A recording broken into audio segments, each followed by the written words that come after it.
Commander HFY stood on the bridge of his ship as it moved slowly through the dark space around the mining station. The stars looked cold and distant through the thick glass windows. His long blue fingers tapped against the metal rail while he watched his crew work at their stations. "Sir, we are getting close to the Kepler mining station," said Officer Velchar. Her crystal body sparkled under the bright lights of the bridge. "They are expecting us for the inspection." HFY nodded. His tall head? He had done hundreds of these inspections before. Mining companies always tried to hide something. Usually it was just stolen equipment or illegal mining in protected areas. Nothing too serious. But today felt different somehow.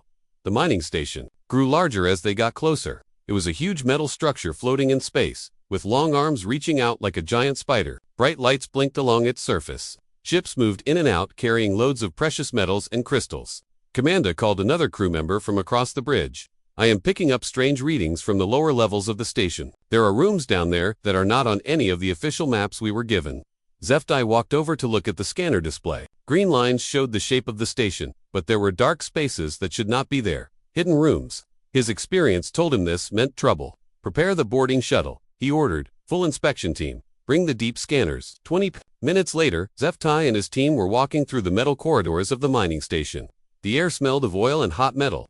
Workers hurried past them, not making eye contact. The station administrator, a large slug-like creature named Morgith, slithered alongside them. "Welcome, welcome, Commander," Morgith said in his wet, bubbling voice. "Everything here is perfectly legal, I promise you. Perhaps we could skip the lower levels today. We are having some small problems with the air systems down there." But HFY was already following his scanner toward the hidden areas. The readings were getting stronger. Something was definitely being kept secret down here. They took a lift down 3 levels below the main work areas. The corridors here were darker and quieter. Morgith kept making excuses about dangerous gases and broken equipment, but HFY ignored him. Finally, they reached a heavy metal door that was not on the station maps. It was locked with electronic seals. Morgith's eyes grew wide with fear. "Please, Commander, that area is very dangerous. Toxic leaks. You understand? We should not go in there." HFY looked at his security officer and nodded. The officer used his tools to open the electronic locks. The door made a loud hissing sound as it slid open. Stale air rushed out, carrying a smell that made HFY's stomach turn. What he saw when he stepped through that doorway changed everything. Room was filled with small metal cages, each one barely big enough for a child to lie down in, and there were children in many of them. Human children. Their ages looked to be anywhere from maybe 6 years old to 15 or 16. They wore dirty gray uniforms that were too big for their thin bodies. Many looked sick and weak. Some of the children were sleeping on thin mattresses that looked old and torn. Others sat quietly, staring at nothing. A few looked up when the door opened, their eyes filled with fear. HFY felt something he had never felt before in his 40 years of life. His people, the Vorthans, were known for being calm and logical. They did not let emotions control them. But looking at these imprisoned children, he felt a burning anger rising in his chest. A human girl who looked about 14 years old stood up slowly. Her name tag said Hannah in faded letters. She stepped forward, even though she was clearly scared. "Are you here to help us?" she asked in the common language used between different species. Her voice was quiet but steady. Behind her, a boy about the same age moved to protect 2 smaller children. His name tag read Juno. His dark eyes watched HFY carefully, ready to fight if needed, even though he was just a child. HFY looked around the room again. There were at least 30 children that he could see. Their hands were dirty and cut from hard work. Some had burns on their arms from hot metal. All of them looked too thin, like they had not been given enough food for a long time. "Yes," HFY said quietly, his voice carrying to every corner of the room. "We are here to help you." Behind him, he heard Morgith trying to explain, saying the children were orphans who had been given jobs and shelter. But HFY was not listening anymore. All he could see were the scared faces of children who should have been playing and learning, not working in dangerous mines. He turned to face Morgith, and for the first time in his career as a law enforcement officer, Commander HFY understood what humans meant when they talked about righteous fury. These were just children, and someone had stolen their childhood. The investigation was about to become something much bigger than a routine inspection. Commander HFY sat across from Morgith in the cold metal room used for questioning prisoners. The slug-like creature left wet trails on the chair as he moved nervously. His 4 eyes kept looking at the recording devices on the table, then back at HFY's angry face. The room was small and bright. White lights made everything look harsh and clean. Through the thick glass window, HFY could see his medical team working with the rescued children. It made his anger burn even hotter. "You need to understand something," Morgith said, his voice making wet, bubbling sounds. "These human children had nowhere else to go. Their home planets were destroyed in the wars. We saved them from dying in space. Zephty's blue hands gripped the edge of the table. His people were taught to stay calm and think clearly. But every time he remembered the scared look in young Hannah's eyes, his control slipped a little more. You did not save them, he said slowly. You made them into slaves. Our medical scans show they have been breathing poison dust from the crystal mines. Some of them are very sick. Morgeth's eyes grew wider. He tried to look surprised, but Zephty had questioned many criminals over the years. He knew fake surprise when he saw it. But humans are perfect for small mining work, Morgeth said quickly. Their children can fit into tiny spaces where our adult workers cannot go. We thought we were being smart about using their natural abilities. Smart, Zephty repeated the word like it tasted bad in his mouth. You call using children as mining tools smart. Through the window, he watched a doctor examining a little girl named Ray. She looked about 7 years old. The doctor was checking her lungs with a special scanner. The child sat very still, probably used to medical tests after 2 years of being treated like property instead of a person. How long have these children been here? Zephty demanded. Morgeth's wet skin turned a darker color. The children arrived about 2 years ago. We processed them through the correct legal channels. Everything was done properly. Zephty stood up so fast his chair fell over. His 7th height made him tower over the cowering administrator. You kept children locked in cages for 2 years and made them work in poison mines, and you call this proper? In the medical bay visible through the window, a boy named Day was getting medicine through a tube in his arm. He looked about 9 years old, but the doctor had told Zephty that poor food had made him smaller than he should be. The boy should have been playing with toys and learning to read, not breathing toxic dust deep underground. Sir, his communications officer entered the room quietly. We are receiving many urgent messages from the Human Federation. They want to know everything about what we found here. Zephty nodded without taking his eyes off Morgeth. When humans learned that someone had been using their children as slave workers, the reaction would be terrible to see. Humans were known throughout the galaxy for being protective of their young ones. Tell me about the other locations, Zephty said. Other locations. Morgeth tried to look confused, but sweat was now dripping from his skin onto the floor. Do not lie to me. Children do not just appear at one mining station. Someone is collecting them and selling them. Where are the other children being kept? Morgeth's 4 eyes darted around the room like trapped animals. I do not know what you mean. We only have these children here. Zephty leaned down until his face was close to Morgeth's. His normally calm voice was now full of anger. I have been doing this job for many years. I know when someone is lying to me. These children were brought here as part of a larger operation. How many other places are there?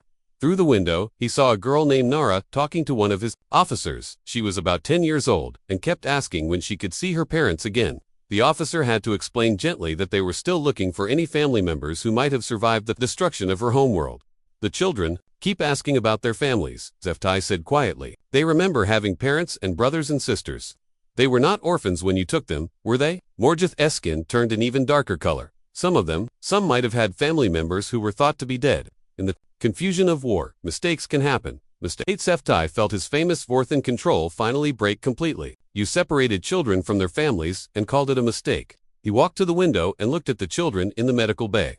A boy named Teo, who looked about 8 years old, was holding a torn stuffed animal. It was probably the only thing he had left from his real life before being taken. The toy was so old and dirty, it barely looked like an animal anymore, but the child held it like it was the most precious thing in the universe. This ends now, Zephty said, turning back to face Morgeth. You will tell me everything about this trafficking network, or I will make sure you spend the rest of your life in a cage, just like the ones you put those children in. For the first time since the interrogation began, Morgeth looked truly afraid. The news traveled fast through space communication networks. Within hours, every news station in the galaxy was showing pictures of the rescued children. The images of small humans in dirty mining clothes. Shocked beings on thousands of different worlds. Commander Zephty watched the emergency meeting of the Galactic Council from his ship. The council members sat in their grand chamber, talking, in their usual slow, careful way, but Zephty was not interested in their long speeches. He was thinking about the children in his medical bay. We must study this situation very carefully, said Counselor Vexahan, a tall creature with too many arms. Perhaps the human children would be safer if we keep them in a neutral location while we investigate everything properly. Zephty felt his anger growing again. These council members who talked about being careful and neutral had never seen 80-year-old men crying for his mother. They had never watched 10-year-old Zero try to comfort smaller children while fighting back. Her own tears. His communication system made a soft beeping sound. A message was coming in on a secret channel. The sender was Captain Kong from a human military ship called the Resolute. Commander Zephty, the human captain's voice was tight with controlled anger. My intelligence teams have found something terrible. This child trafficking operation is much bigger than one mining station. We have located at least 12 other places where human children are being held as slaves. Zeftai looked at the data files Captain Kang had sent him. The information was shocking. Hundreds of human children were being kept at different locations across the galaxy. Some were working in dangerous factories. Others were being used as test subjects for alien experiments. All of them had been taken from their families and treated like property. The Council's investigation will take many months, Captain Kong continued. While they talk and debate, children are suffering every day. We cannot wait for them to make their slow decisions. Zeftai studied the official orders on his desk. The Galactic Council wanted him to transfer the rescued children to a safe facility while they decided what to do. But Zeftai had read the reports about these facilities. They were not much better than prisons. What are you suggesting, Captain? Zeftai asked. A joint operation. You have the legal authority to conduct surprise inspections at any facility in this sector. We have the ships and the determination to support you. The Council does not need to know what we are doing until all the children are safe. Through his window, Zeftai could see the children in the ship's recreation area. His crew had given them clean clothes and good food, but they still stayed close together like scared animals. Juno, the teenage boy, was teaching younger children how to read, using books from the ship's library. Hannah was helping a little girl named Unibrush. Her long black hair. These children had already suffered for 2 years, while adults made excuses and followed procedures. How many more children were suffering right now while the council debated? Zeftai picked up his official orders and read them again. The words seemed cold and heartless compared to the living, breathing children just a few rooms away. He thought about his oath as a law enforcement officer. Was his duty to follow orders, or to protect the innocent? Send me the coordinates of all known locations, he told Captain Kang. We begin the operation in 6 hours. For the first time in his long career, Commander Zeftai was about to disobey direct orders from the Galactic Council. But as he looked at the children playing games and slowly learning to smile again, he knew it was the right choice. He called his senior officers to the briefing room. They gathered around the large table, their different alien faces showing confusion and concern. I am about to ask you to do something that could end all of our careers, Zeftai began. The Galactic Council wants us to turn these children over to their custody while they investigate. But there are hundreds more children being held at other locations. Every day we wait means more suffering. His tactical officer, an insect-like being named Crystal, clicked his mandibles thoughtfully. Sir, what exactly are you proposing? A rescue operation. Multiple simultaneous strikes on known trafficking locations. We save the children first and deal with the political consequences later. The room was quiet for a long moment. These officers had served with Zeftai for years. They trusted his judgment, but this was asking them to risk everything. Commander, said his medical officer, I have been treating these children for days now. Some of them may never fully recover from what was done to them. There are more children in similar situations. She paused, then nodded firmly. I volunteer for this mission. One by one, the other officers agreed. They had all seen the rescued children. They had all watched Teo clutch his torn stuffed animal and seen Nara ask when she could go home. Some things were more important than following orders. As his crew prepared for the unauthorized mission, Zeftai sent a coded message to Captain Kong. The human response came back immediately. Ready to proceed, let's bring these children home. The galaxy was about to learn that when it came to protecting children, some beings would choose justice over law, regardless of the consequences. The rescue operation began at 3 in the morning, ship time. Commander Zeftai's enforcement vessel moved silently through space alongside 3 human military ships. Their crews had trained together for days, learning to work as one team despite being different species. The first target was the Cygnus manufacturing platform, a huge factory floating near a gas giant planet. Long metal arms stretched out from the central hub like a mechanical octopus. Bright lights blinked along its surface as automated systems worked through the night. Scanning shows 15 heat signatures in the restricted section, reported Officer Crystal from his station. All appear to be small humans, consistent with children. Zeftai nodded grimly. Intelligence reports had suggested this facility was using child workers in zero-gravity assembly lines. The work was dangerous and required small hands to fit in 2 tight spaces between delicate machine parts. Begin docking procedures. Medical teams, prepare for immediate evacuation. The boarding was swift and professional. Zeftai's team moved through the corridors while Captain Lee's human soldiers secured the exits. They found the children in a sealed work area, floating in zero gravity while assembling complex electronic devices. A 9-year-old girl named Yuki pushed herself toward them, using handholds on the walls. Her fingers were bleeding from handling sharp metal components. Are you here to take us away from this place? She asked in a small voice. Yes, Zeftai said gently, catching her as she floated toward him. You never have to work here again. The second target was more difficult. The Nebula Research Station was heavily defended, with weapon platforms surrounding it like angry metal wasps. The station's administrators had been using human children as test subjects, claiming their developing brains responded better to alien technology experiments. Security forces are powering up their weapons, Captain Kong reported over the communication channel. They know we are coming. The battle was brief but intense.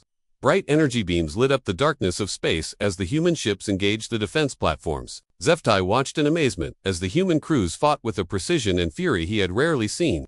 They moved their ships with impossible skill, taking terrible risks to ensure the rescue teams could reach the children safely.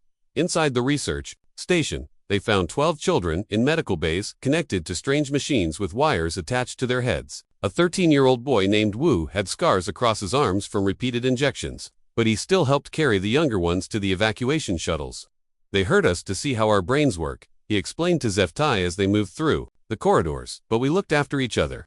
The little ones were scared, so we told them stories to help them sleep. The third rescue was at an asteroid mining facility where children were being used to crawl through narrow tunnels that adult workers could not fit through. The tunnels were filled with toxic gases that slowly poisoned anyone who breathed them. For too long, as they approached the facility, Zeftai's communications officer received an urgent message. Sir, the facility's security forces are threatening to collapse the mining tunnels with the children still inside. They say if we come any closer, they will bury everyone. Through the main viewing screen, Zeftai could see Captain Park's ship, the Defiant, moving toward the heavily armed asteroid facility. The ship was smaller than the security platforms surrounding it, and would be badly outgunned in a direct fight. Captain Park, pull back, Zeftai transmitted. You cannot fight 5 platforms alone. Negative, Commander, came the reply. We have children down there. We do not abandon children. The Defiant dove straight toward the asteroid, its weapons firing at the security platforms. Energy blasts hit the human ship again and again, burning holes in its armor and causing explosions along its hull, but Captain Park never changed course, never slowed down. All children secured, came a transmission from the mining facility. Repeat, all 23 children are safe and away from the tunnels. Only then did the Defiant pull away from the asteroid, its hull scarred and smoking but its crew victorious.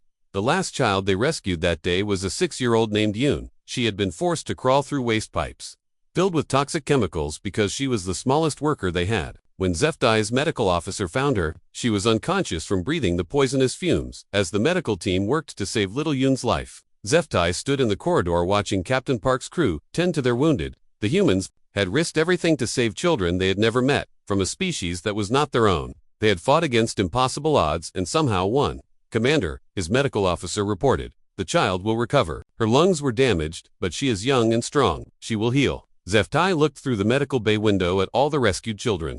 They were clean now, wearing fresh clothes and eating proper food for the first time in years. Some were sleeping peacefully. Others were talking quietly with his crew members, slowly learning to trust adults again. In one day, they had saved over 50 children from lives of slavery and suffering. But Zeftai knew this was just the beginning. There were still hundreds more children out there, waiting for someone to come and save them. The galaxy was learning that when it came to protecting innocent children, humans would never give up, never stop fighting, no matter how dangerous the odds. The courtroom was the biggest in the galaxy, with representatives from hundreds of different worlds watching the trial. Commander Zeftai stood before the judges, knowing his career was finished. But as he looked at the rescued children sitting in the front rows, he felt no regret. The lead judge, an ancient creature with silver skin and 6 arms, read the charges in a voice that echoed through the massive chamber. Commander Zeftai, you are accused of disobeying direct orders, conducting unauthorized military operations, and violating galactic law. How do you answer these charges? Guilty, Zeftai said simply. I broke the law to save children. I would do it again. The prosecutor, a tall alien with a beak like a bird, stood up angrily. This defendant ignored the proper channels and caused diplomatic problems with 17 different species. His actions were reckless and dangerous. But then something unexpected happened. The defense lawyer called the rescued children to speak as witnesses. 12-year-old An walked slowly to the witness stand. His small voice carried clearly through the huge room as he spoke about watching his little sister die from breathing poison gases in the mines. She was only 7, he said quietly. She asked me why no one came to help us. I did not know what to tell her. 15-year-old Rue described 2 years of forced labor in conditions that would have killed most adult workers. We worked 18 hours every day, he said. The guards told us we were lucky to have jobs. They said no one cared about human children. 10-year-old Mia could barely reach the microphone, but her words were clear and strong. The older kids protected us smaller ones. They shared their food even when they were hungry. They made up games to help us forget how scared we were. The courtroom was completely silent as the children spoke. Even the prosecutor seemed uncomfortable hearing their stories. But it was Hannah's testimony that changed everything. She walked to the witness stand with her head held high, no longer the scared child they had first found in the mining station. "Commander HFY saved us when no one else would," she said, looking directly at the judges. "While all the adults were having meetings and making speeches, we were dying in those places. The commander chose to help us instead of following rules that let children suffer." She paused and looked around the courtroom at all the powerful beings who had been too busy with politics to notice enslaved children. Humans protect children. All children, not just our own. I think the commander learned to be human that day. The gallery erupted in noise. Beings were standing up and shouting. Some were angry, others were moved by the girl's words. The judges had to use their gavels to restore order. The Human Federation's ambassador, a stern woman named Ambassador Chen, stood up from her seat. Her voice cut through the noise like a blade. "If this tribunal punishes Commander HFY for saving children, then humanity withdraws from the Galactic Council permanently. We will handle our own justice from now on." Through the courtroom windows, everyone could see the human warships positioned at the edge of the star system. 36 military vessels floated in formation, their weapons powered but not yet aimed. The message was clear. The head judge called for a recess. For 3 hours, the tribunal debated in private while the courtroom waited.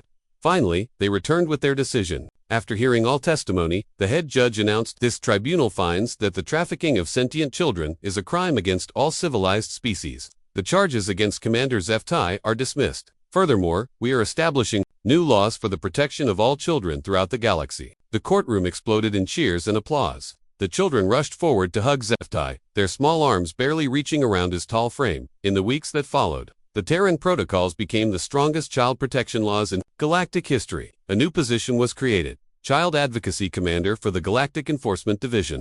There was only one being considered for the job. Commander HFY accepted the position while standing in a beautiful garden on Earth, watching the rescued children play with their families. Young Juno was throwing a ball with his uncle, who had searched refugee camps for 2 years, looking for his nephew.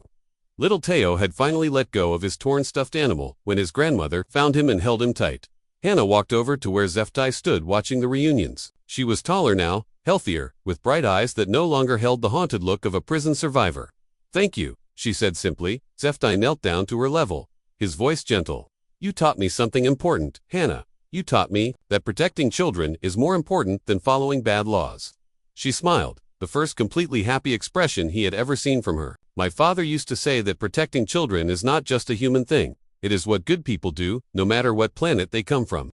As he watched the children laugh and play in the garden, their voices echoing with joy instead of fear, HFY knew he had found his true purpose. No child, anywhere in the galaxy, would ever again suffer what these brave young humans had endured. The galaxy had learned that some principles were worth fighting for, regardless of species or politics. And the most important principle of all was simple: children must be protected.